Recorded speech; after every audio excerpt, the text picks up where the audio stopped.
Tadzoka zvekare. I think this video on the H5. So tichiri pakuexplaina kuti matournaments anofamba sei, like previous video tatiri pano tichiexplaina kuti matournaments anofamba sei.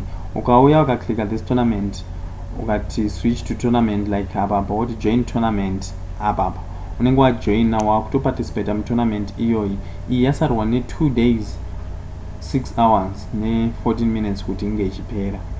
Saka ukabva wati switch to this tournament unobva watopinda mutournament iyoyo watokwanisa kunge uchitrader, which means kuti mari yese yauchange uchiita inenge ichibuildwa muno mutournament iyoyi.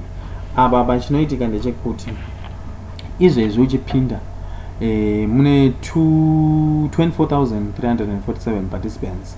Kana warohwa mari yese ikapera unokwanisa kuita rebuy $1, then prize pool, total prize pool is $500. Ndio inowinwa nemunhu wese ari muno, just because it's a free tournament. But kune mamwe matournaments ari kuno vanowina mari dzakawanda, ma$20,000 ma$50,000, but kunoku since iri free plus rebuy iri $1 unenge uchiwinawo mari shoma. Paleaderboard pedu tine ava varipo, kuti uone ndewe kunyika kupi unouya panapa yamabrazilians. So far ndinoreta zvangu mabrazilians vanotrader zviri nani kudarika dzimwe nyika dzese, because nyange ukaenda kuno kuRio, in fact kuleaderboard ukanoti worldwide ukaenda unotowana Brazil ndiyo inenge iri kutop yatrader 7 million, mamwe makantries anoteera atova nema 1 million chichingodzinga.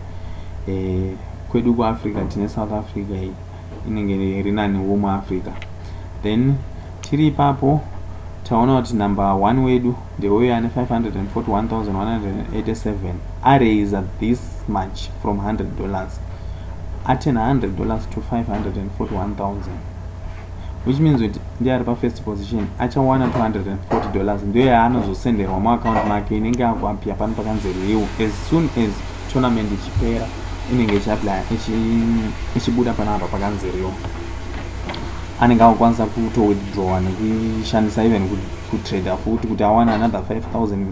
That is if kana achikwanisa kuzozvipamidza futi kuzviita. Then tine ava vese vachiuya kuno, last person anowana $15 asi ane 19,000 right now. So at the moment I can't even participate in this tournament because patori nezvikara vanhu vari kutokweshana ikoko amba paamount yangu iri pa$100. So ndinokurudzira kuti mupinde matournaments aya, ndokwamunowana experience yese.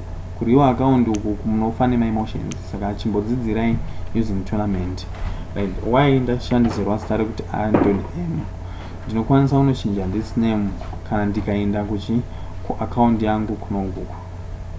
Ndinonochinja either kuti ndishandise real name kana ndishandise pseudonym ravanenge vakandipa iri.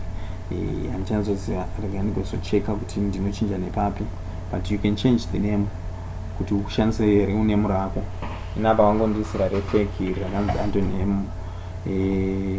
Pamwe vanhu vese vari umomo vari kushandisa vakarefake, I don't know. Then wadero unokwanisa kuchinja futi wonoregister another tournament. Rega tidzokere kutournament. Let me just switch to this so that inenge yakubuda kuno ukuku kune mamwe matournaments aya. Ndiclose this ndodzoka paakanzi more. I prefer kugara ndakangoseta hangu matournaments angu kuti agara ari ku this left pane kuno uku. Right, todzika tine this monthly tournament. Unouya futi weijoina. Rebuy fee yayo is $2.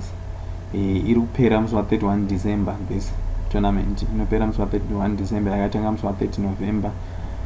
So far paitika number of rebuys dzinosvika 126. Leaderboard yedu tikuona kuti kune 94,000 yaraiziwa nemunhu ari number 1 ane $113 yaanozowina.